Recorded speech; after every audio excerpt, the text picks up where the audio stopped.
After some time, I conceived, and then he changed. And he told me I was not ready for a child. So nikatupwa with my pregnancy. I remember one time he came and told me, you're not sick. Stop pretending you're sick. And I cannot afford to pay these hospital bills. So when the doctor comes next, you have to tell him you're well. That was actually after I had said goodbye and he found I'm alive. I didn't die. And I was like, my gosh, you're saying I'm pretending. I can't even breathe.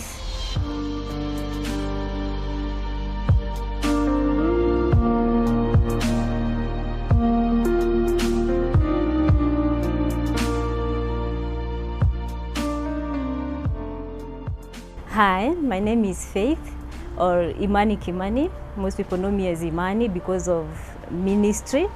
In my 40s, I am a mother of 3 wonderful sons, aged between 15 and 24. I grew up in Kirinyaga County, and I was the third born of a family of 7. My dad had 2 wives, my mom was the second wife. That makes us a total of 8 children. It was a very loving family, and I grew up knowing love. And I grew up under a father who was so responsible and who taught us good morals and good values and good work ethics. Mom's work was to teach us morals. Dad's work was work ethics. So I went to primary school in Kirinyaga County. High school, I also went in, I attended my high school in Kirinyaga County. I went to Kerugoya Girls. I finished high school in 1992. That's when I came to the city to study accounting.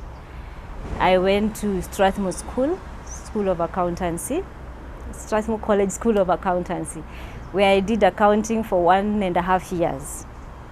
And then there were other kids behind me, and so we were very, very poor because I grew up in the rice plantations. So, and my dad had just been forced to retire because of a medical problem.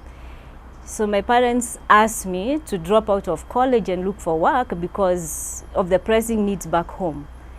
So as a good kid, I agreed, and I dropped out. The only problem was I also did not have accommodation anymore in Nairobi because the person who was hosting me had told me she can no longer continue hosting me. So I went back to the village.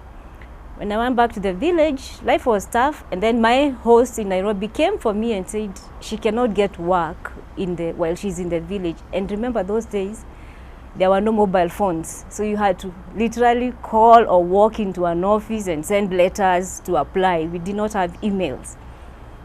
I came back to Nairobi, and still she told me she cannot host me. I have to find a place for myself. So I ended up looking for old former friends, that was former schoolmates. One hosted me, another one hosted me, and then they said, because some of them were also being hosted by their relatives. We were young, we were only 20, 19. And one of them told me, there's one who is working, why don't I take you to her? So she took me to this lady called Anne. And I hope if Anne is watching me, I'm looking for her, I've been looking for her for so many years. Anne was living in this single room in Dandora. I was also living in Dandora at the time.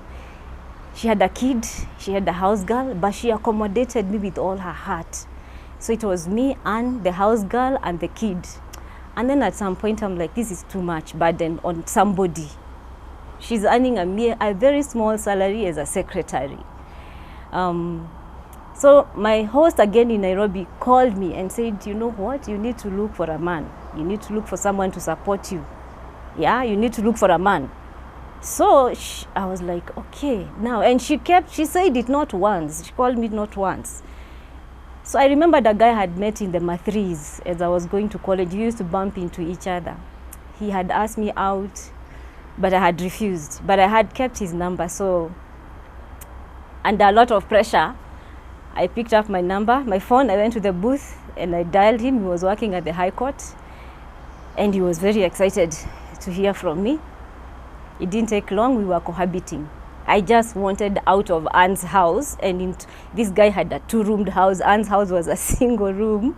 So I was richer now that my boyfriend lives in a better house and he's working. And so I moved into his house and I was job hunting, and it was okay. But somewhere along the line, one of the sisters kept telling me, Faith, this guy is not good. This guy is a womanizer. This guy is this guy is that. And I called it off.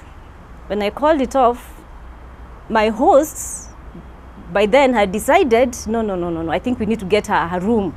So they had rented a small room for me as I'm job hunting. So I cut it off, and around the same time I got a job. I got a breakthrough finally, I got work.